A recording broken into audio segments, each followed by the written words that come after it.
வணக்கம்.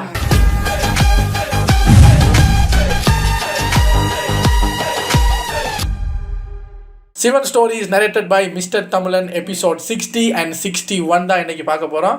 ஸோ ரொம்ப சுத்தாமல் வீடியோக்குள்ளே போயிடலாம். இது ஒரு 13+17 minutes வீடியோங்கிறதுனால டக்குன்னு பார்த்துட்டு ரெடி.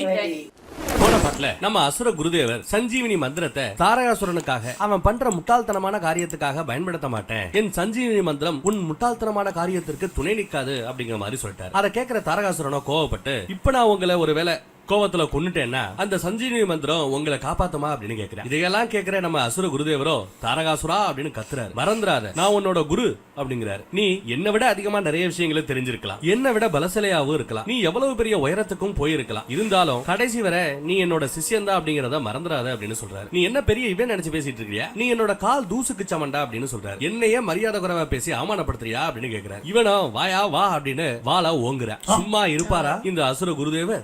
அவரு கிட்ட இருந்த ஆயுதத்தோட சக்தியால தாரகாசுரனை சிவன் எப்படி ஒரு நாள் கட்டி போட்டாரோ அதே மாதிரி இன்னைக்கு இந்த அசுர குருதேவர் சுக்கராச்சாரியார் இவனை கட்டி போடுறார். உனக்கு எல்லாம் சொல்லி கொடுத்த இந்த குருதேவர் மேலேயே வாழ ஓங்குறியா, அனுபவி அப்படிங்கிறார். இதெல்லாம் பார்த்து பயந்து போன தாரகாசுரனோட பையன், ஐயோ சார், எங்க அப்பாவோட இந்த முட்டாத்தனமான காரியத்தை மன்னிச்சிடுங்க அப்படின்னு குருதேவர் கால்ல விழுகிறார். தாரகாசுரனோ இப்போ ஒழுங்கா அடக்கி வாசிக்கிறாரு. குருதேவரே, நான் பண்ணது முட்டாள்தனம், ஏதோ கோவத்துல பண்ணிட்டேன், மன்னிச்சிடுங்க. நீங்க இனிமே என்ன சொல்றீங்களோ அதை மட்டும் தான் நான் செய்வேன் அப்படின்னு வாக்கு கொடுக்கிறார். என்னோட உத்தரவு யாரு, நம்ம குருதேவர் சொல்றாப்ல, நீ உன்னோட மனசுல இருந்து அந்த முட்டாத்தனமான மூலையில இருந்தோ ஹிமாலய ராஜ்யத்தை ஆக்கிரமிப்பு பண்ண போறோம், போதெடுக்க போறோங்கிற அந்த எண்ணத்தை அடியோட தூக்கி எரிஞ்சிடணும் அப்படின்னு சொல்றாரு. கட்டி போடப்பட்ட நிலைமையில இருக்கிற தாரகாசுரனும் சத்தியமா அந்த ஹிமாலய ராஜ்யத்தை நான் ஆக்கிரமிப்பு பண்ண மாட்டேன் அப்படின்னு சத்தியம் பண்றேன், வாக்கு கொடுக்குறேன். ஆனா பிளீஸ் நீங்க இந்த கட்டை மட்டும் அவுத்து விடுங்க எனக்கு தெரிஞ்சிரு. அதான் சத்தியத்தை வாங்கியாச்சே அப்படின்னு நம்ம அசுர குருதேவரும் போனா போகுதுன்னு கட்டை அவுத்து விடுறாரு. ரொம்ப நன்றி குருநாதா அப்படின்னு சொல்ல வருவான் நம்ம தாரகாசுரன். ஏதோ பக்கத்துல சொல்ல வருவான் பாருங்க, இந்த முட்டா பைய கூட என்ன பேச்சுன்னு நம்ம குருதேவர் அங்கிருந்து விறுவிறுன்னு கிளம்பிடுறாரு. அதே மாதிரி அந்த பக்கம் பார்வதி தேவிக்கு ததீசி முனிவர் பிரம்ம ரகசியத்தை சொல்லி கொடுத்துட்டு இருந்தாப்ல. அப்ப சொல்லி கொடுக்க ஆரம்பிச்சவரு இப்பதான் சொல்லி முடிக்கிறார். அதுவும் தன்னோட நாக்குல அந்த சரஸ்வதியை வச்சுக்கிட்டு இவர் சொல்லி கொடுக்கிறார். பிரம்ம ரகசியத்தை நல்லபடியா கத்துக்கிட்ட நம்ம பார்வதி தேவி ததீசி முனிவர் கிட்ட, நீங்க எல்லாமே எனக்கு சூப்பரா சொல்லி கொடுத்தீங்க, எனக்கு எல்லாம் புரிஞ்சது, ஆனாலும் என்னோட ப்ராப்ளம் எல்லாம் இன்னும் சால்வ் ஆகல, என்னோட மனசுல இருக்கிற அந்த பயம் இன்னும் அப்படியே தான் இருக்குன்னு சொல்றாங்க. இதை கேட்கிற ததீசி முனிவர், கவலைப்படாதீங்க தேவி, இப்ப நீங்க கவனிச்சது எல்லாமே ஃபுல்லா தியரி கிளாஸ் தான், அடுத்து பிராக்டிகல் கிளாஸ் எல்லாம் இருக்கு. அந்த பிராக்டிகலை நீங்க அந்த சிவனை சந்திக்கும் போதுதான் செய்வீங்க, தெரிஞ்சுப்பீங்க. அப்போ உங்க மனசுல இருக்கிற எல்லா பயமும் போய் நீங்க தான் அந்த ஆதிசக்திங்கிறதையும் உணர்வீங்க அப்படின்னு சொல்றாரு. இதெல்லாம் கேட்டும் நம்ம பார்வதி தேவி இன்னும் வருத்தமா தாங்க இருக்காங்க. ததீசி முனிவர், கவலைப்படுறதுக்கோ பயப்படுறதுக்கோ இப்ப டைம் இல்ல தேவி, சிவன் உங்களுக்காக மட்டும்தான், உங்க வருகைக்காக மட்டும்தான் அந்த கோயக்குள்ள காத்துக்கிட்டு இருக்காருன்னு சொல்றாரு. என்னது, சிவன் எனக்காக காத்துக்கிட்டு இருக்காரா அப்படின்னு நினைக்கிற பார்வதி கிட்ட நம்ம ததீசி முனிவர், உங்க குறிக்கோளா நீங்க அந்த சிவனை வைங்க, சிவனை அடைவதே உங்களோட நோக்கம்னு வைங்க, அந்த நோக்கத்தை அந்த லட்சியத்தை அடைவதற்கான பாதையை பத்தி இப்ப நினைச்ச வருத்தப்படுறது முட்டாள்தனம் அப்படின்னு சொல்றாரு. அன்னைக்கு ததீசி முனிவர் வில்வ இலைய கொடுத்து சதி தேவிய சிவனை முதல்ல சந்திக்க வச்ச மாதிரி இங்கேயும் ததீசி முனிவர் வில்வ இலைய கொடுத்து இந்த இலையோட சக்தியால உங்களால சிவன் இருக்கிற அந்த குகையோட வாசலை திறக்க முடியும்னு சொல்றாரு. அந்த வில்வ இலைய சதி தேவி அன்னைக்கு எப்படி ஒரு பொக்கிஷத்தை வாங்குற மாதிரி வாங்கினாங்களோ அதே மாதிரி தான் நம்ம பார்வதி தேவியும் வாங்கிக்கிறாங்க. இந்த வில்வ இலைய வாங்கினதுக்கு அப்புறம் அவங்க பயம் கொஞ்சம் கொஞ்சமா போன மாதிரி அவங்க ஃபீல் பண்றாங்க. போங்க தேவி, இந்த உலகமே நீங்களும் சிவனும் எப்ப சந்திப்பீங்கன்னு காத்து கிடக்குது, போங்க அப்படின்னு சொல்லி பார்வதியை அனுப்பி வைக்கிறார். ஒரு வழியா நம்ம பார்வதி தேவியும் சிவனோட அந்த சூலம் இருக்கிற சிவனோட கோயோட பனிக்கட்டியால அப்படியே மூடப்பட்டிருக்கு. அப்ப பார்வதி தேவி சின்ன வயசுல நடந்ததை யோசிச்சு பாக்குறாங்க. சிவனோட சிலைய பார்வதி தேவியும் ததீசி முனிவரும் அலங்கரிச்சிட்டு இருக்காங்க. அப்ப பார்வதி தேவி, கடவுள் ஏன் இந்த கல்லுக்குள்ள இருக்காருன்னு ஒரு கேள்வி கேட்பாங்க. ததீசி முனிவர், கடவுள் எல்லா இடத்துலயுமே இருக்காரு, தூணுலயும் இருக்காரு, துரும்புலையும் இருக்காருன்னு சொல்லுவாங்க. அது மாதிரிதான் அவரோட சக்தி இந்த கல்லுக்குள்ளேயும் இருக்கு அப்படிங்கிறாரு ததீசி முனிவர். அந்த சக்தியை நம்ம எப்படி பாக்குறது அப்படின்னு பார்வதி தேவி அப்ப கேக்குறாங்க. ததீசியோ, அந்த சக்தியை பாக்குறது கஷ்டம் தான், ஆனா மனசுல கருணங்கிற அந்த உணர்வோட பயபக்தியோட அந்த கல்லை பார்த்தா உள்ள இருக்கிற அந்த தெய்வ சக்தியும் தெரியும்னு சொன்னாங்க. தீரா என்னங்கிற மாதிரி திரும்ப கேட்க, தன்னோட ஆத்மாவோட உண்மையான நிலையை உணர்ந்து தான் வேற இந்த உலகம் வேற அப்படின்னு இல்லாம எல்லாம் ஒண்ணு நினைக்கிறானோ அவங்களுக்கு அனைத்தும் சிவமயம் என்று அறிந்தவர்களுக்கு கல்லுக்குள் இருக்கும் அந்த தெய்வம் புரியும் அப்படிங்கிற மாதிரி சொல்றாரு. இங்கேயும் கிட்டத்தட்ட அதே மாதிரி சினாரியோ தான். சிவன் கோயக்குள்ள இருக்கார், சிவனை பார்க்க விடாம செய்யறது இந்த பனிப்பாறைங்கிற அந்த கல்லு. அந்த கல்லு உருகணும்னா இவங்க கிட்ட கருணை பெருகணும், பக்தி பெருகணும். நம்ம பார்வதி தேவி தன்னோட அந்த ஆத்ம நிலையான ஆதிசக்தியை நினைச்சு, ஐயோ நாம நாம இவ்வளவு நாளா அந்த சிவனை பிரிஞ்சிருக்கோமே அப்படின்னு நினைச்சு அழுகுறாங்க. அவங்க அப்படி அழுதுகிட்டு இருக்கும்போது அவங்களோட ஒரு சொட்டு கண்ணீர் அந்த வில்வ இலை மேல விழுது. கண்ணீரோட அந்த வில்வ இலைய சிவனோட காலடியில போடுற மாதிரி குகைக்கு வெளியில போட்டுவிட்டு அந்த பனிப்பாறை குகையோட வாசல் மேல மனதில் முழு பக்தியோட அப்படியே அவங்க கை வைப்பாங்க. உடனே அந்த பனிப்பாறை தீ மேல பட்ட மாதிரி அப்படியே கரைஞ்சு ஓடிடும். இடையில இருந்த தடை இனி இல்லை. குகைக்குள்ள போறாங்க. சிவன் எங்கடா அப்படின்னு தேடுறாங்க. அப்போ ரொம்ப தூரத்துல ஒரு ஒளி வடிவம் தான் தெரியுதே தவிர சிவன் தெரியல. ஒருவேளை தப்பான இடத்துக்கு வந்துட்டோமோன்னு யோசிச்ச பார்வதி தேவி சரின்னு அந்த ஒளிய நோக்கி ஒரு அடிதாங்க எடுத்து வச்சிருப்பாங்க. அதுக்குள்ள அந்த இடமே தீப்பிடிச்சு பத்தி எரியுது. பார்வதி தேவிக்கு திடீர்னு அவங்களோட முன்ஜென்மமான சதிதேவியோட அந்த ஞாபகங்கள் வந்து போகுது. நேராவே பாத்துக்கிட்டு இருந்தவங்க திடீர்னு திரும்பி பார்த்தா அங்க நம்ம சிவன் இந்த பத்தி எரியிற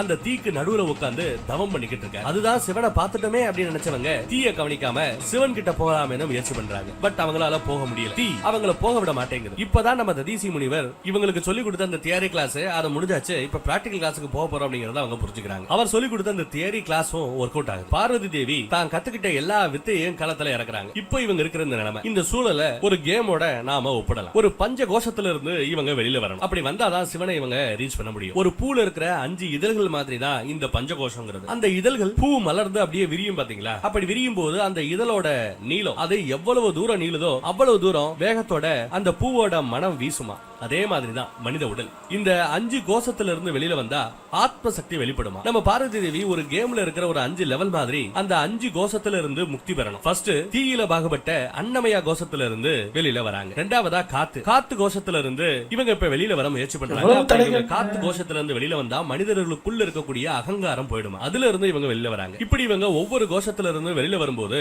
அவங்களுக்குள்ள ஒவ்வொரு சக்கரமா அப்படியே கூடிக்கிட்டே போகுது. ஆன்மீகத்தில் இருக்கிறவங்களுக்கு தெரியும் இந்த குண்டலினி சக்தியை நாங்க எழுப்ப போறோம் அப்படின்னு நிறைய விஷயங்கள் செய்வாங்க. அந்த மாதிரி ஒவ்வொரு சக்கரமா இவங்களுக்கு ஓபன் ஆயிட்டே வருது. இப்படி அந்த 5 கோஷத்துல இருந்தும் வெளியில வந்தா மனுஷன் தன்னோட ஆத்ம சக்தியை உணர்வான். அதனாலதான் பார்வதி தேவிக்கு அவங்க தான் ஆதிசக்தின்னு போன ஜென்மத்துல அவங்க சரியா இருந்தப்போ அவங்க என்னென்ன தப்பு பண்ணாங்க, யாரெல்லாம் அவங்க கூட இருந்தாங்க, சிவனுக்கும் அவங்களுக்கும் என்ன சம்பந்தம், சிவன் எப்படி எல்லாம் இவங்களை காதலிச்சாரு அப்படிங்கிற அந்த ஃபுல்லா போன ஜென்மத்து நினைவுகள் எல்லாம் இவங்களுக்கு வந்துருச்சு, புரிஞ்சு போச்சு. ஆனா சதி செஞ்ச தப்புகளையும் அவங்க பேசின அந்த வார்த்தைகளையும் பார்வதி தேவியாலேயே கூட கேட்கவோ பார்க்கவோ முடியாம ஐயோ போதும் நிறுத்துங்க, என்னால கேட்க முடியல, இத பார்க்க முடியல அப்படின்னு அவங்க வேண்டாம் வேண்டாம்னு சொல்ற ரேஞ்சுக்கு அந்த நினைவுகள் வேதனையை தரக்கூடியதாக இருக்கிறது. அடுத்ததா சதியும் சிவனும் கல்யாணம் பண்ணாங்க. சிவனும் சதியை நல்லா தான் வச்சுக்கிட்டு இருந்தாரு. வேண்டாம் வேண்டாம்னு சொல்லியும் கூட சதி கேட்காம அடம்பிடிச்சு தச்சனோட யாகத்துக்கு போனது. அதுக்கப்புறம் அவங்களுக்கு என்னாச்சு, தச்சை எப்படி அதுக்கப்புறம் இந்த அம்மாவை கௌரவ கொலை பண்ணாப்ல, அதுக்கப்புறம் அவருக்கு ஆட்டு தலை எப்படி வந்துச்சு, சிவன் எப்படி கொன்னாரு, இது எல்லாமே அடுத்து பார்வதிக்கு தெரிய வருது. அப்படியே ஒவ்வொரு கோஷமா தாண்டி கடைசியில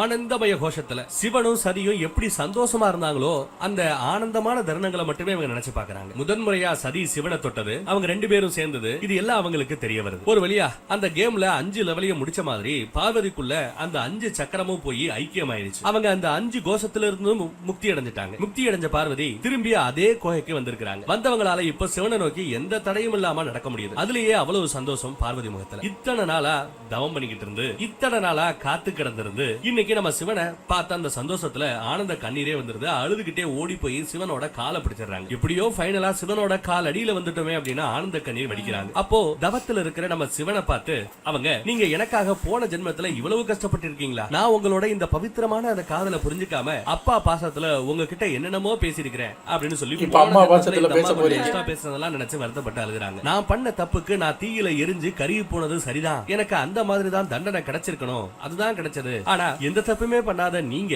உங்களுக்கே ஏன் இவ்வளவு பெரிய தண்டனையை கொடுத்துக்கிட்டு இருக்கீங்க, நான் தானே தப்பு பண்ணேன், என்ன நீங்க அவ்வளவா காதலிக்கிறதா இருந்தா, அவ்வளவு காதலோட என் மீது இருப்பதாக இருந்தா ஏன் என்ன இத்தனை நாளா நீங்க கூப்பிடல, ஏன் நான் வளர்ந்து இவ்வளவு தூரம் ரெடியாகிற வரைக்கும் இத்தனை நாளா என்ன காக்க வச்சீங்க, நான் தான் ஒரு மனுஷியாச்சே, எனக்கு இதெல்லாம் ஒண்ணுமே தெரியாது, ஆனா நீங்களோ முக்காலமும் உணர்ந்த கடவுள், உங்களுக்கு எல்லாமே தெரியும், அப்புறம் ஏன் நீங்க என்ன கூப்பிடல அப்படின்னு அழுகுறாங்க. சரி நீங்க கூப்பிடலன்னா என்ன, இதோ நானே வந்து விட்டேன், நான் தான் உங்களோட பத்தினி, உங்களோட சரிபாதி, நான் வந்து விட்டேன், இப்பயாவது கண்டிரவாய் அப்படிங்கிற மாதிரி கேக்குறாங்க. இப்படி ஒரு பொண்ணு கீழே உட்கார்ந்து காலை பிடிச்சு இவ்வளவு பேசுறது எதுவுமே தெரியாம நம்ம சிவன் இன்னும் கண்ணை திறக்காம அப்படியே தவத்துல தாங்க இருக்காரு. போன ஜென்மத்துல ஏதோ தப்பு நடந்துருச்சு, ஆனா இப்போ நான் என்னோட பத்தினி தர்மத்தை செய்யறதுக்காக உங்ககிட்ட திரும்பி வந்திருக்கிறேன், இப்ப கூட கண்ணை திறந்து என்ன பார்க்க மாட்டீங்களா அப்படின்னு அழுகுறாங்க. பார்வதி தேவி கீழே உட்கார்ந்து அழுதுகிட்டே இருக்காங்க. ஆனா நம்ம சிவன் எந்த ஒரு ரியாக்ஷனுமே இல்லாம தவத்துல இருக்காரு. இனிமே அழுதுகிட்டே இருந்தா வேலைக்காகாதுன்னு நினைச்ச பார்வதி தேவி எந்திரிச்சு சிவன் இத்தனை நாளா தியானம் பண்ணதுனால அவர் மேல இருக்கிற அந்த தூசி பனி அதை எல்லாத்தையும் சேலையாலையே துடைக்கிறாங்க. தொடச்சிட்டு சரி எனக்கு புரியுது, நீங்க என் மேல இன்னும் கொஞ்சம் கோவமா இருக்கீங்கன்னு நினைக்கிறேன், நீங்க என் மேல கோவப்படாம வேற யாரு கோவப்படுவா, உங்களுக்கு என் மேல கோவப்படுறதுக்கான முழு அதிகாரமும் உண்டு, ஆனா ஒரே ஒரு மேடம் அவர் இப்போ முழிக்கணும் அப்படின்னா ஒரு வழி இருக்கு, ஆனா அந்த வழியை செஞ்சீங்கன்னா முழிச்சா நீங்க இருப்பீங்களான்னு தான் தெரியாது. இப்ப அவரை கோவமாக்குன்னா கண்ணை திறந்தவங்க பாப்பாருல்ல, லைட்டா அந்த தலையில கை வச்சு பாருங்க, அந்த குடுமி இருக்குல்ல அதுல அப்படி கைய வச்சு பாருங்களேன், கண்ணை திறந்துருவாரு, நீங்க இருக்க மாட்டீங்க. இல்லைன்னா நெஞ்சில கை வச்சு பாருங்க, அப்பயும் கோவம் வரும். மட்டும் கண்ணை திறந்து பாத்துருங்களேன் ப்ளீஸ் அழுகுறாங்க. நீங்க கண்ணை மட்டும் திறங்க, அடுத்தவங்க எல்லாம் எப்படி சமாதானம் பண்றேன் சரி பண்றேன்னு பாருங்கிற மாதிரி எல்லாம் பேசுறாங்க. இங்க ஒரு பொண்ணு இவ்வளவு நேரமா கெஞ்சிக்கிட்டு இருக்கேன்னு கூட தெரியாம இன்னும் மனுஷன் தியானத்துல தாங்க இருக்காரு. மறுபடியும் கீழே உட்கார்ந்து அவரோட காலை பிடிச்சு நாம செஞ்ச தப்புல அவர் ரொம்ப கோவமா இருக்காரு போலன்னு நினைச்சுக்கிறாங்க. உங்களுக்கு ஏற்பட்ட இந்த கஷ்டத்துக்கெல்லாம் காரணம் நான் போன ஜென்மத்துல உங்களுக்கு தகுதியானவளா இல்லாதது இருந்தது, ஆனா இந்த ஜென்மத்துல நான் உங்களுக்கு தகுதியான ஒரு பொண்ணா மாறிட்டேன். சொல்லுங்க, நீங்களே சொல்லுங்க, நான் எப்படி உங்களுக்கு ஏத்த தகுதியான பொண்ணா இன்னும் நான் மெருகிறது? தயவு செய்து கண்ணை திறந்து சொல்லுங்களேன் அப்படின்னு அழுகுறாங்க. நான் இப்போ பிரம்ம ரகசியத்தை தெரிஞ்சவன், நான் இப்போ சாகர தருவாயில இருக்கிறவங்க கூட உசுரோட கொண்டு வரக்கூடிய அந்த ஒரு மந்திரத்தையும் அறிஞ்சவன், 5 கோஷங்களையும் கடந்தவன். உங்களுக்கு தகுதியான ஒரு பொண்ணா மாறதுக்கு நான் என்னால முடிஞ்ச எல்லாத்தையுமே செஞ்சுட்டேன், இனியும் செய்யறதுக்கு தயாரா இருக்கிறேன். ஆனா ஏதாவது பதில் சொல்லுங்களேன் அப்படின்னு கேட்டா நம்ம சிவங்கிட்ட இருந்து எந்த ரெஸ்பான்ஸும் இல்ல. சரி நீங்க சொல்ல வேண்டாம், உங்களுக்கு ஒரு தகுதியான பொண்ணா எப்படி மாறுங்கிற அந்த வழியை நானே தேடிக்கிறேன், ஆனா ஒரே ஒரு வாட்டி கண்ணை திறந்து என்ன பார்க்க கூடாதா அப்படின்னு அழுதுகிட்டே இருக்காங்க. ஸ்டில் சிவங்கிட்ட இருந்து நோ ரெஸ்பான்ஸ். சரி இது சரிப்படாதுன்னு நினைச்சவங்க, நான் ஒரு லூசு, உங்களை பார்த்த அந்த ஆர்வத்துல பத்தினி தர்மத்தை மறந்துட்டேன். நீங்க இத்தனை காலமா சாப்பாடு தண்ணி எதுவுமே எடுத்துக்காம தவம் பண்ணிக்கிட்டு இருக்கீங்க, ஆனா நான் பாருங்க இப்ப கூட சாப்பிட்டியா இல்லையான்னு கேட்கல, உங்களுக்கு சாப்பிடுறதுக்கு எதுவுமே எடுத்துட்டு வரல, நான் உடனே போய் சாப்பாடு எடுத்துட்டு வரேன், நீங்க சாப்பிடணும், அதுக்கப்புறம் இந்த விஷயத்தை பத்தி பொறுமையா பேசிக்கலாம் அப்படின்னு சொல்லிட்டு அந்த குகையை விட்டு வெளியில ஓடுறாங்க. வைகுண்டத்துல இதெல்லாம் பாத்துக்கிட்டு இருக்கிற லட்சுமி தேவி பார்வதி தேவி இப்போ மகாதேவரை பாத்துட்டாங்க. ஆனா நம்ம சிவன் இன்னும் கண்ணையே திறக்கலையே, ஒருவேளை சிவனுக்கு இவங்க தான் ஆதிசக்தி இன்னும் சதிதேவி இன்னும் தெரியாம இருக்குமோ அப்படின்னு கேக்குறாங்க. அதுக்கு நம்ம விஷ்ணு பகவான் அவருக்கு தெரியுதோ இல்லையோ நாம எல்லாம் தெரிஞ்சுக்க வேண்டிய ஒரு முக்கியமான விஷயம், இன்னும் பார்வதி தேவி சிவனுக்கு தகுதியானவங்களா மாறலையா? அப்படி மாறதுக்கு பார்வதி தேவி இன்னும் எவ்வளவோ தவம் செய்ய வேண்டியிருக்குமா, என்ன தவம் செய்ய வேண்டியிருக்குமா சிவன் மாதிரியே. அப்பேற்பட்ட அந்த கடினமான தவத்தையும் தவ வாழ்க்கையும் பார்த்து பார்வதி தேவி பயந்துடுவாங்களோன்னு தான் எனக்கு கவலையா இருக்குன்னு சொல்றாரு நம்ம விஷ்ணு பகவானே. சிவனை அடைவது அப்படிங்கிறது இந்த உலகத்தில் உள்ள எல்லாத்தையும் அடையிறதுக்கு சமம், அந்த சிவனை அடையிற அந்த பாதை ரொம்ப கஷ்டமான பாதையா இருக்குங்கிற. இந்த பக்கம் நம்ம சிவன் இன்னும் கல்லு மாதிரி தான் தவத்துல ஏற்காப்ல. வெளியில சாப்பாடு எடுத்துட்டு வரேன்னு ஓடி வந்த பார்வதி இப்படி சிவன் கண்ணையே திறக்க மாட்டேங்கிறாரேன்ட்டு வெளியில உட்கார்ந்து அழுதுகிட்டு இருக்காங்க. அப்ப திடீர்னு தாயே அப்படிங்கிற ஒரு குரல் எங்க இருந்து வருதுன்னு பார்த்தா நம்ம நந்தி சிலை கிட்ட இருந்து வருது. நான் யாருன்னு உங்களுக்கு தெரியலையா அப்படின்னு கேக்குறாரு. அப்போ நம்ம பார்வதி தேவிக்கு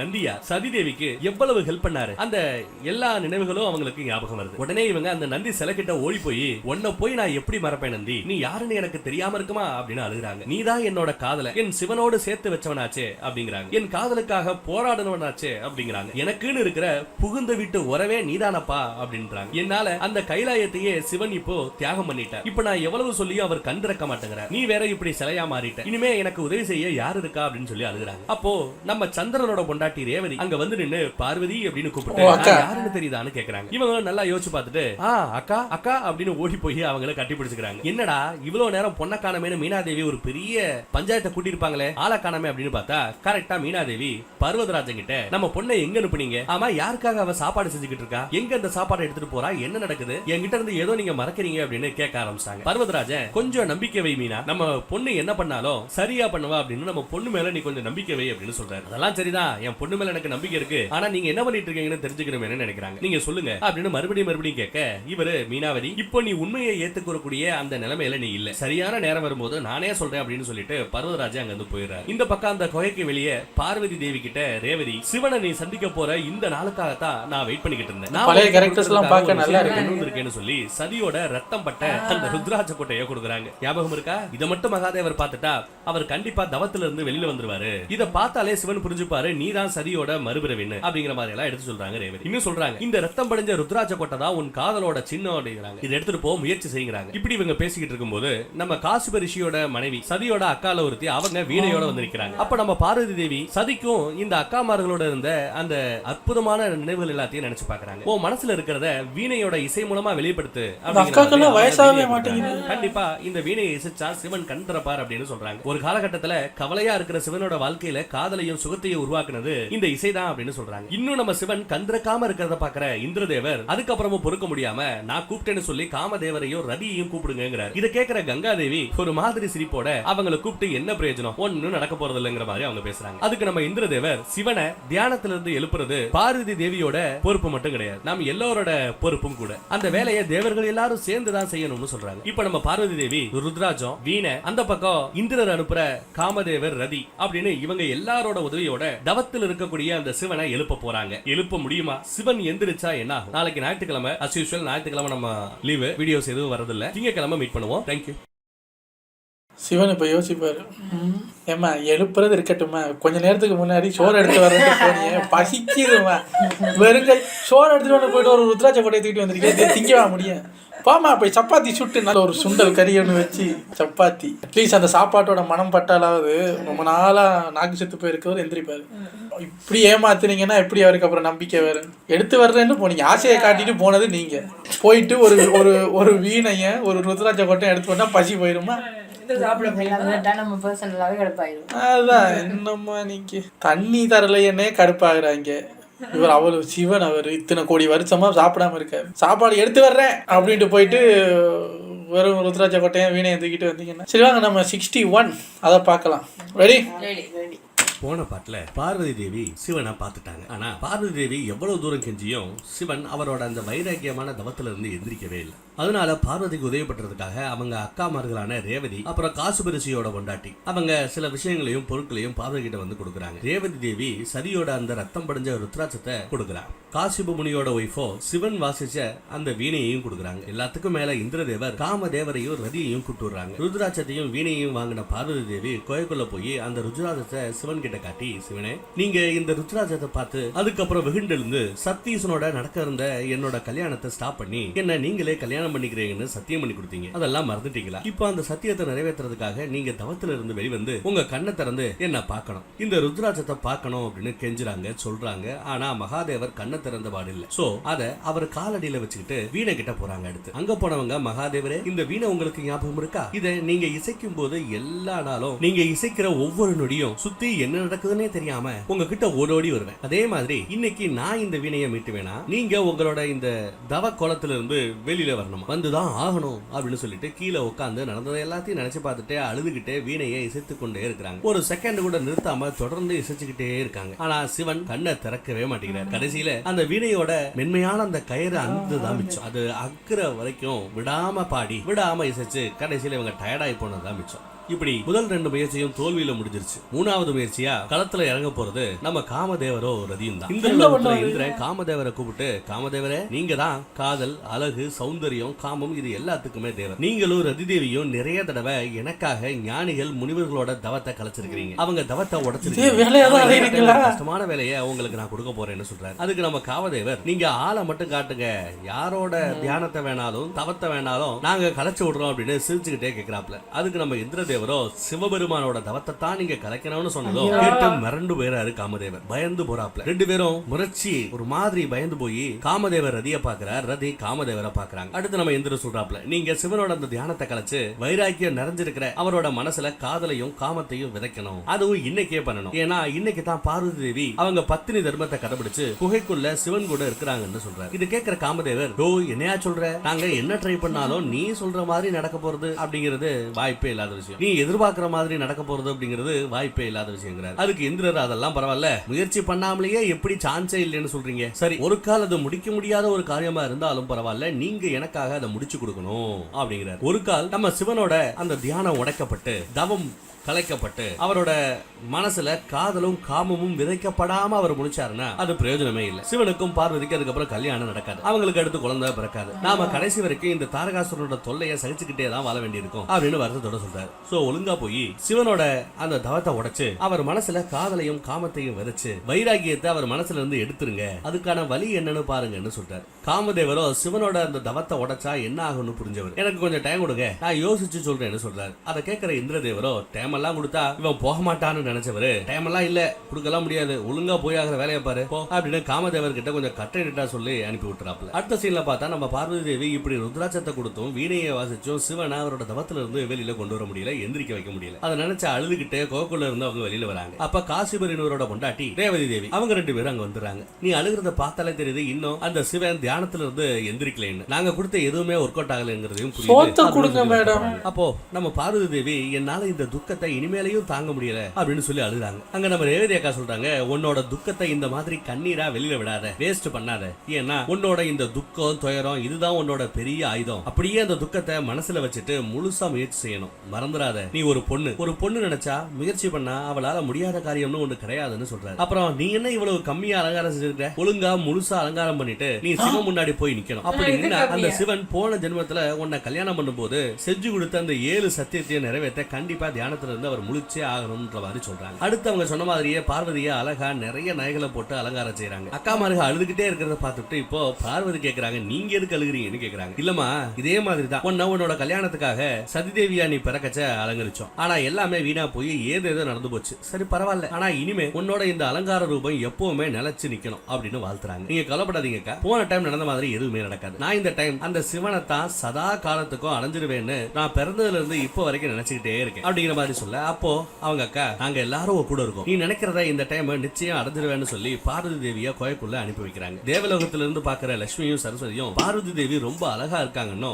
சிவன் பார்வதியை அக்செப்ட் பண்ண உடனேயே ரொம்ப நாளா நம்மில் மிஸ் ஆகி இருக்கிற அந்த சக்தி தேவி, அந்த சக்தி நம்மளோட இணைந்து நம்மளை முழுமையடைய செய்யும். மும்மூர்த்திகள் கூட சதி இல்லாம முழுமையடைய மாட்டாங்கன்னு நம்ம ஏற்கனவே பார்த்திருப்போம். இப்போ சதி சிவனோட இணைஞ்சாதான் மும்மூர்த்திகளோட சக்தியும் முழுமையடையும் அப்படிங்கிற மாதிரி சொல்றாங்க. குகைக்குள்ள போறதுக்கு முன்னாடி நம்ம நந்திதேவர், நான் இத்தனை நாளா உங்களை இப்படித்தான் பார்க்கணும்னு வெயிட் பண்ணிக்கிட்டு இருந்தேன், இனிமே பாருங்க எல்லா கஷ்டத்துக்கும் ஒரு வழி கிடைச்சிரும்னு சொல்றாரு. அதை கேட்கிற பார்வதி, போன ஜென்மத்துல நானாவே அந்த சிவனோட சரிபாதி அப்படிங்கிற தகுதியை நானாவே இழந்துட்டேன், இந்த ஜென்மத்துல மறுபடியும் இழந்த அந்த ஒரு பாதியை மீட்டெடுப்பேன் அப்படின்னு சொல்றாங்க. அதை கேட்கிற நந்தி, நாங்க கிட்ட ஒன்னு சொல்லணும் அப்படிங்கிறாப்ல. அப்புறம் என்ன ஏதுன்னு கேட்டா, சிவன் ஒரு நாள், அதாவது நந்தி அவங்க அப்பா கிட்ட போய் இருக்கும்போது சிவனையே நினைச்சுக்கிட்டு சாப்பாடு தண்ணி இல்லாம இருந்தப்போ சிவபெருமான் உன்னை விட ஒரு பெரிய பக்தன் எனக்கு இருக்க வாய்ப்பே கிடையாது அப்படின்னு சொல்லி எனக்கு ஒரு வரம் கொடுத்தார். யாரெல்லாம் உன்னோட காதுல வந்து அவங்க பிரச்சனைய சொன்னாலும் அது என்கிட்ட நிச்சயமா வந்து சேரும் அப்படின்னு சொல்லியிருக்காரு. அதாவது யாராவது சிவன் கிட்ட ஒரு மெசேஜ் கொடுக்கணும் அப்படின்னு நினைச்சா, வேண்டணும் அப்படின்னு நினைச்சா, சிவனை அடையணும்னு நினைச்சா அந்த மேட்டரை ஒவ்வொரு கோயிலையும் வாசல்ல சிலையா கிடக்கிற நம்ம நந்தியோட காதுல சொன்னா போதும், அது சிவனை வந்தடையும் அப்படிங்கிற மாதிரி ஒரு வரம் எனக்கு அவர் கொடுத்திருந்தாரு. அதனால தாயே, நீங்க உங்க மன பிரச்சனையை என் காதுல சொல்லுங்க, அது நிச்சயமா சிவன் கிட்ட போய் சேரும் அப்படின்னு சொல்றாரு. அதே மாதிரி பார்வதி தேவியும் நந்தியோட காதுல போய் சிவன் என்ன அவரோட பொண்டாட்டியா ஏத்துக்கிட்டு தியானத்துல இருந்து எந்திரிச்சு என்னோட கணவரா எனக்கு காட்சி கொடுக்கணும் அப்படின்னு சொல்றாரு. நந்தி தேவர், தாயே நீங்க என் காதுல என்ன சொல்லி இருந்தாலும் அது அந்த சிவனை நிச்சயம் போய் சேரும்னு சொல்றாரு. அடுத்து பார்வதி அப்படியே குகையை நோக்கி நடக்க ஆரம்பிக்கிறாங்க. அந்த பக்கம் காமதேவரும் ரதியும் ஸ்டில் டிஸ்கசிங் பேசிட்டு இருக்காங்க. காமதேவரோ, நாம கிளம்புறதுக்கான அந்த டைம் வந்துச்சு, போயிட்டு வரேன்னு சொல்லி ரதி கிட்ட சொல்றாரு. அதுக்கு ரதியோ, தயவு செய்து போகாதீங்க, போனா என்ன நடக்கும்னு தெரிஞ்சதுக்கு அப்புறமும் நீங்க ஏன் உங்க உயிரை பணைய வைக்கிறீங்க அப்படின்னு கேக்குறாங்க. அதுக்கு காமதேவர், எனக்கு ஏதாவது ஆகி அதை தாண்டி சிவனும் சக்தியும் சேர்றாங்க அப்படின்னா அது என்னோட மகா பாக்கியம் இல்லையா, அதை தாண்டி ஒரு பெரிய புண்ணியத்தை என்னால செய்ய முடியாது இல்லையா, அதனால என் உசுரே போனாலும் பரவாயில்ல, சிவ சக்தியோட இணைப்புக்கு நான் பாடுபடுவேன் அப்படின்னு சொல்றாரு. ரதியோ காமதேவரோட கையை பிடிச்சுக்கிட்டு போறதுக்கு விட மாட்டேங்கிறாங்க, போக விட மாட்டேங்கிறாங்க. பட் அதெல்லாம் தாண்டி நம்ம காமதேவர் கிளம்பிடுறாரு. ரதி என்ன பண்றதுன்னு தெரியாம கவலைப்படுறாங்க. காமதேவர் அவரோட வேலையை ஆரம்பிச்சுட்டார். அதாவது பார்வதி தேவி, நான் நிறைய அம்புகளை எய்து சிவபெருமான தியானத்துல இருந்து எழுப்ப உங்களுக்கு ஹெல்ப் பண்றேன் அப்படின்னு பார்வதி தேவி கிட்ட நம்ம காமதேவன் சொல்றாப்ல. என்னடா அம்புன்னு சொல்றாரு, ஏதாவது ஒரு டிஸ்டர்பன்ஸ் கொடுத்து சிவனை முழிக்க வைப்பாங்களோ அப்படின்னு பார்த்தா இல்ல, அவர் எய்த அம்புகளில் இருந்து நல்ல மனமுள்ள மலரா அப்படியே அது விழுது. இந்த மாதிரி நிறைய அம்புகளை எய்து குகைகளுக்கு உள்ளேயும் வெளியேயும் பூவாலேயே அலங்கரிக்கிறார். இன்னொரு அம்பை எய்து அந்த குகையில நறுமணத்தை அதிகமாக்குறார். இந்த மாதிரி மூட் கட்டிங் ஒர்க் எல்லாம் பார்த்துட்டு இப்போ கடைசியா மிச்சம் இருக்கிறது சம்மோகன அம்பு. இந்த அம்பு ரொம்பவே ஸ்பெஷல் போல. சோ அவர் மட்டும் இல்லாம இன்னும் ஒரு 4 பொண்ணுங்களோட சேர்ந்து அதை அப்படியே எய்து விட போறார். எல்லாமே செட் ஆகிடுச்சு. தேவலோகத்துல எல்லாரும் அவ்வளவுதான், இன்னும் கொஞ்ச நேரத்துல சிவனும் சக்தியும் சேர்ந்துருவாங்கன்னு வெயிட் பண்ணிட்டு இருக்காங்க. பார்வதி தேவி சிவனோட கால் அடியில போய் உட்கார்ந்து, இன்னைக்கு மட்டும் நீங்க உங்க தவத்துல இருந்து எந்திரிக்கலைன்னா நானும் உங்களை மாதிரியே தவத்துக்குள்ள போயிடுவேன் அப்படின்னு சொல்றாங்க. இப்ப நம்ம காமதேவர் அந்த லாஸ்ட் அம்பை வேற 4 பொண்ணுங்களோட சேர்ந்து அப்படியே எய்ய விடுறதுக்கு ரெடியா இருக்கு. அந்த அம்புகள் வெளியில இருந்து வெளியில வந்ததுமே சிவன் அப்படியே தடுமாற ஆரம்பிக்கிறார். அவரோட தியானம் ஒரு மாதிரியா கலையுது. தியானம் கலைய கலைய அந்த தவம் கலைய கலைய அவருக்கு கோபமும் வருது. அந்த அம்புகளும் டைரக்டா சிவனோட நெற்றியை ரீச் ஆகுது. கோபத்துல இருக்கிற நம்ம சிவனோட நெற்றிக்கண் அப்படியே திறக்குது. சிவனோட நெற்றிக்கண் திறக்கும் போது அதை பாக்குற தேவர்களும் சரி, அந்த குகையில இருக்கிற நம்ம பார்வதியும் சரி அப்படியே பயப்படுறாங்க. அப்போ அந்த நெற்றி கண்ணிலிருந்து வந்த ஒரு தீயில காமதேவரோட அந்த அம்புகளும் கூடவே அந்த அம்பை எய்த காமதேவரும் அந்த காமதேவர் கூட இருந்த 4 பொண்ணுங்க கூட எல்லாருமே எரிஞ்சு சாம்பல் ஆகிறாங்க. அப்போ தேவி விஷ்ணு பகவான் கிட்ட நீங்க போய் காமதேவரை காப்பாத்துக்கன்னு சொல்றாங்க. விஷ்ணு பகவானோ, உனக்கு தெரியாதது ஒன்றும் இல்ல, சிவனோட நெற்றிக்கண் திறந்தா அந்த நெற்றிக்கண் திறந்ததுக்கான காரணம் முழுசா பஸ்பமாகாம அந்த நெற்றிக்கண்ணை சிவனால மூடவே முடியாது. அந்த தீயிலிருந்து யாராலையும் தப்பவும் முடியாது முடியாது அப்படிங்கிற மாதிரி சொல்றாரு. அந்த பக்கம் நம்ம காமதேவர் ஃபுல்லா எரிஞ்சிட்டு இருக்க குகைக்குள்ள இருந்து புகையா வெளியில வரத பாக்குற ரதி, நான் போய் என் புருஷனோட நிலைமை என்னன்னு தெரிஞ்சுக்கணும், என் புருஷனை நான் காப்பாற்றணும் அப்படின்னு சொல்லிட்டு குகைக்குள்ள போக பாக்குறாங்க. அப்ப அக்காமார்கள் எல்லாம் சேர்ந்து ரதியை ஸ்டாப் பண்றாங்க. ரதியால துக்கம் தாங்க முடியாம அப்படியே மயங்கியே விழுந்துருது. இந்த குகைக்குள்ள நம்ம காமதேவன் இன்னும் எரிஞ்சுக்கிட்டு தான் இருக்கான். ஃபுல்லா எரிஞ்சு சாம்பல் தான் மிச்சம். முழுசா எரிஞ்சு முடிஞ்ச பிறகுதான் சிவனோட நெற்றிக்கண் க்ளோஸ் ஆகி அவரோட நார்மலான அந்த 2 கண்கள் திறக்குது. இப்பதான் தியானத்துல இருந்து தன்னை எழுப்பியவர்களை முழுச்சாக முற்றும் முதலுமாக எரித்து விட்டு எந்திருக்கிறார். இதெல்லாம் பாக்குற பார்வதி தேவி, ஆத்தாடி, இப்படி சிவன கோவத்தின் உச்சியில அவரோட ருத்ர ரூபத்தை பாப்பேன்னு அவர் எதிர்பார்க்கவே இல்லை. மனசுக்குள்ள நினைச்சுக்கிறாங்க. அதுவும் இப்படி ஒரு பேரழிவு ஏற்படும் அப்படிங்கிற மாதிரி பார்வதி சுத்தமா எதிர்பார்க்கவே இல்லை. சிவன் தியான பீடத்திலிருந்து எந்திரிச்சு வெளியில இருக்கிற அவர் சூலத்தை மனசுல நினைக்கிறார். அது அப்படியே அங்க இருந்து ஸ்வங்கின் இந்த பக்கம் வந்து அவர் கைக்கு வந்து சேருது. தியானம் தவம் ஒரு வழியா கலந்துருச்சு. கலச்சவங்களையும் எரிசாச்சுட்டு அவர் பாட்டுக்கு நடைய கட்டி குகையை விட்டு வெளியில போக நடைய கட்டுற. அப்பதான் நம்ம பார்வதி சுவாமி அப்படின்னு கூப்பிடுறாங்க. என்ன நீங்க இங்க தனியா விட்டு எங்க போறீங்க? உங்களை இந்த தவத்துல இருந்து வெளியில கொண்டு வரதுக்காக நாங்க எவ்வளவு கஷ்டப்பட்டோம்னு உங்களுக்கு தெரியாதுன்னு சொல்றாங்க. சிவன் அதுக்கப்புறம் தான் பார்வதிய எதுக்கு இருக்கிற பொண்ண மேலையும் கீழையும் பாக்குறாரு. அப்படி எதுக்கு என்ன பாக்குறீங்க அப்படின்னு இந்த அம்மா கேக்குது. சரி, ஒருவேளை சிவனுக்கு பார்வதி தான் சதி அப்படிங்கிற அந்த உண்மையெல்லாம் விளங்கிடுச்சோ தெரிஞ்சிருச்சோ அப்படின்னு நம்ம நினைக்கும் போது சிவன் பார்வதியை பார்த்து யாருமா நீ அப்படின்னு கேக்குறாரு. அரண்டு போறாங்க அவங்க. நான் யாருன்னு உங்களுக்கு தெரியலையா? நான் தான் உங்க பார்வதின்னு இந்த அம்மா சொல்லுது. அதுக்கும் நம்ம சிவன், சரி நீங்க யாரா வேணா இருந்துட்டு போங்க, எனக்கும் உங்களுக்கும் எந்த சம்பந்தமும் இல்லைன்னு சொல்றாரு. அவங்க இருக்கு, உங்களுக்கும் எனக்கும் ஜென்ம ஜென்மமா சம்பந்தம் இருக்குன்னு சொல்றாங்க. இல்ல நீங்க யாரோன்னு நினைச்சு என்கிட்ட பேசிட்டு இருக்கீங்க, நீங்க தேடுறவரு நான் இல்லைன்னு நடைய கட்ட பாக்குறாரு. இல்ல நான் யாரோ கிடையாது அப்படின்னு சொல்லிட்டு சின்ன வயசுல இருந்து பார்வதி தேவி என்ன காட்ட சொன்னாங்கல்ல அது எல்லாத்தையும் சிவன் கிட்டயே இப்ப சொல்றாங்க. ஆனா நம்ம சிவன், நீங்க சொல்றது எல்லாம் சும்மா, நீங்க ஏதோ ஒரு பிரம்மையில பேசுற மாதிரி எனக்கு தெரியுது அப்படின்னு சொல்லிட்டு நடைய கட்ட பாக்குறாரு. கடைசியா பார்வதி, நான் தான் முன் ஜென்மத்துல அந்த சதின்னு சொல்லி பாக்குறாங்க. பட் நம்ம சிவனும், ஒருவேளை நீங்க தான் அந்த பார்வதி ரூபத்துல இருக்கிற சதியா இருந்தா இதை நீங்க தெரிஞ்சிருக்கணும். உங்களாலதான், உங்களோட அந்த முட்டாள்தனமான முடிவால தான் நான் இந்த தியான சமாதியில போய் உட்கார்ந்தேன். எனக்கு இனி எந்த சதியும் தேவையில்லை, எந்த பார்வதியும் தேவையில்லை அப்படின்னு சொல்லிட்டு பார்வதி கூப்பிட கூப்பிட கேட்காம இவர் அப்படியே அங்கிருந்து போயிடுறாருங்க. அந்த அம்மா அப்படியே குகைக்குள்ளேயே கீழே உட்கார்ந்து ஓட அழுகுது, ஒப்பாரி வைக்குது. சிவன் இன்னும் கோவத்தோட அந்த குகையை விட்டு இப்ப வெளியில வர. அப்போ சிவனோட மூச்சு காத்து பட்ட உடனேயே நந்திதேவர் கற்சிலையா இருக்கிறவரு மறுபடியும் பழைய நிலைமைக்கு மாறிடுறார். நந்திதேவர் அவரோட ஒரிஜினல் நிலைமைக்கு வந்த உடனே கேக்குறாப்ல, சிவா பார்வதியை தனியா விட்டு நீங்க எங்க போறீங்கன்னு கேக்குறாரு. அதுக்கு அந்த நம்ம சிவன், நீ எந்த தேவியை பத்தி பேசுறியோ அந்த தேவி யாருன்னே எனக்கு தெரியாதுன்னு சொல்றாரு. ஆண்டவா, என்ன ஆண்டவா இப்படி சொல்லிட்டீங்க? என்னோட அம்மா திரும்பி வந்துட்டாங்க, அவங்களையும் கூப்பிட்டுட்டு நாம கைலாயத்துக்கு போகலாம் அப்படின்னு சொல்றாரு. உங்களுக்கு தெரியுமா, என் தாய் நீங்க கண்ணை திறக்காம இருந்தப்போ உங்களை எழுப்புறதுக்காக எவ்வளவு கஷ்டப்பட்டாங்கன்னு உங்களுக்கு தெரியுமா? அவங்க தான் என் தாய், என்ன பெக்காத தாய் அப்படிங்கிற மாதிரி நந்தி தேவர் எடுத்து சொல்றாரு. அவங்களையும் கூப்பிடுங்க போலாம்னு சொல்றாரு. சிவன், நந்தி அப்படின்னு கோவத்துல கொப்பளிக்க, அவ ஒண்ணு உன்னோட அம்மா இல்ல அப்படின்னு கத்த, அப்பையும் நந்தி விட மாட்டேங்கிறாரு. பார்வதி எவ்வளவு கஷ்டப்பட்டு இந்த இடத்துக்கு வந்திருக்காங்க தெரியுமா, அவங்களை ஏத்துக்கங்கன்னு சொல்றாரு. ஆனா அப்படி ஒண்ணு நடக்கவே நடக்காதுன்னு அந்த பக்கம் நம்ம சிவன் அப்படியே கட்டன் ரைட்டா நிக்கிறாரு. அடுத்து பார்த்தா நம்ம ரதி தேவி மயக்கத்துல இருந்து இப்ப கண்ண முழிக்கிறாங்க. ஐயோ என் புருஷனோட உயிர் ஆபத்துல இருக்கே அப்படின்னு சொல்லி குகைக்குள்ள போறாங்க. குகைக்குள்ள போய் சுவாமி சுவாமி அப்படின்னு கூட்டு பாக்குறாங்க. ஆனா குகைக்குள்ள நம்ம பார்வதி தேவி மட்டும்தான் அந்த தியான பீடத்துக்கு கீழே உட்கார்ந்து ஓன்னு அழுதுகிட்டு இருக்காங்க. அவங்க கிட்ட போய் நம்ம ரதி தேவி, என்னோட புருஷனை பாத்தீங்களா, அவர் எங்கன்னு கேக்குறாங்க. ஆமா, இங்க தவமணிக்கிட்டு இருந்த அந்த சிவனையும் காணோமே, அவர் எங்கன்னு கேக்குறாங்க. அதுக்கு நம்ம பார்வதி, சிவன் கோவமா வெளியில போயிட்டாருனோ, அதோட நடக்கக்கூடாத, யாரும் எதிர்பார்க்கவே முடியாத, நடக்கக்கூடாத ஒரு விஷயம் நடந்துருச்சுன்னு சொல்லி மகாதேவரோட அந்த நெற்றிக்கண் திறந்து அதுல இருந்து வந்த தீ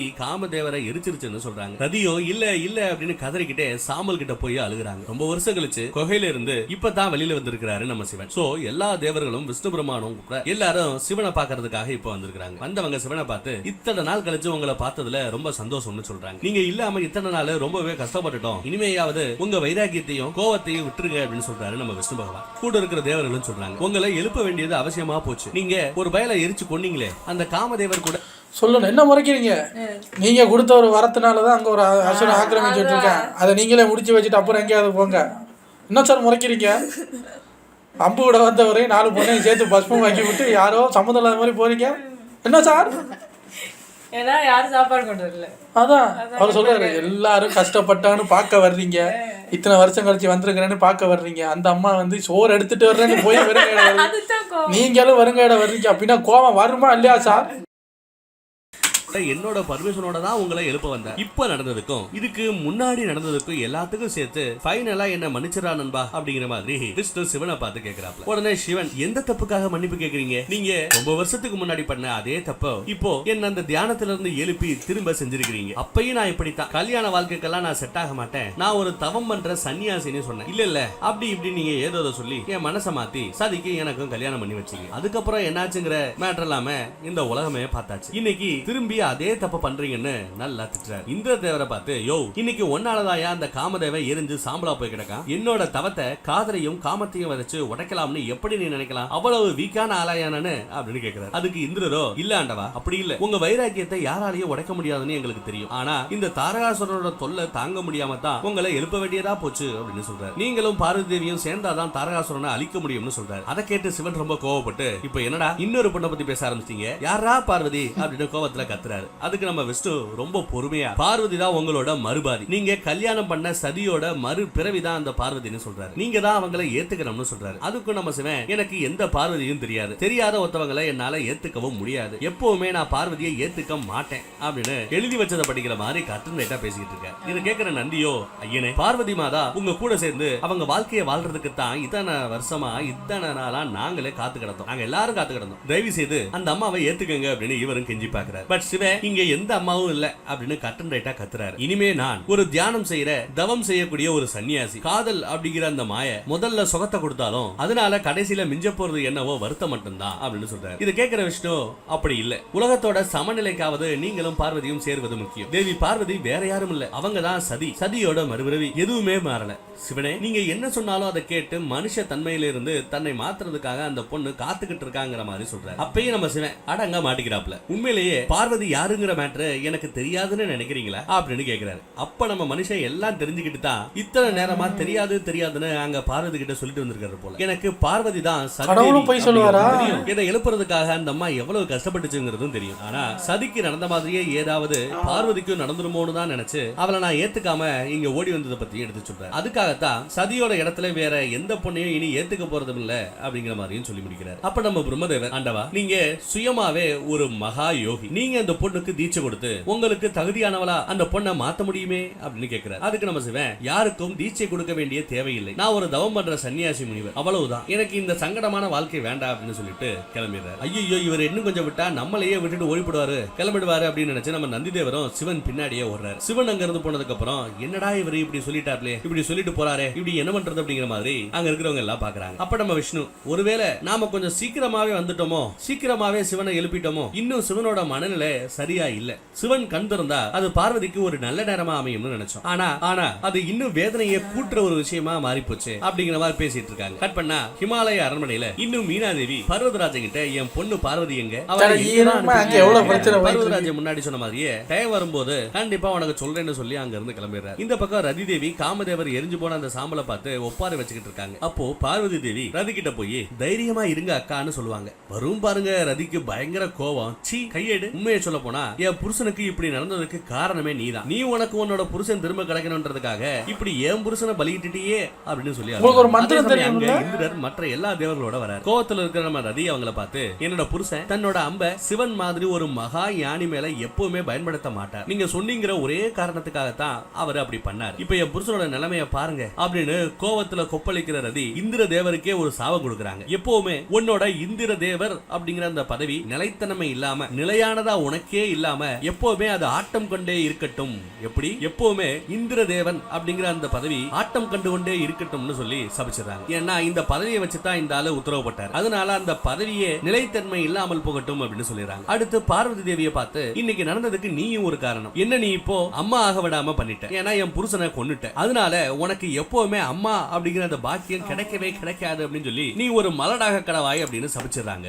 அட கடவுளே, இப்படி ஒரு சாபம் வேறையா? ஏற்கனவே நம்மால பயங்கர வைராக்கியத்துல இருக்காப்ல, எப்படா அவங்க ரெண்டு பேரும் கல்யாணம் பண்ணுவாங்க, அவங்களுக்கு ஒரு குழந்தை பிறக்கும் அப்படின்னு பார்த்தா உனக்கு இனிமே அம்மாவாகிற பாக்கியமே கிடையாதுன்னு வேற இந்த அம்மா சபிச்சிருச்சு. இதெல்லாம் கேட்டு எல்லா பேருமே ஆடி போறாங்க. அடுத்து என்ன நடக்கும் அடுத்த எபிசோட்ல பாப்போம். தேங்க்யூ. சூப்பர், அப்படியே கிட்ட வர்ற மாதிரி நல்லா இருக்கே உங்க கதை ரைட்டிங். நாளைக்கு வந்து சந்திப்போம், என்ன நடக்குது ஏது நடக்குது. நாளைக்காவது சிவனுக்கு யாராவது சோறு போடுங்க சார். உங்களை அடுத்த வீட்டில் வந்து சந்திக்கிறேன். Take care.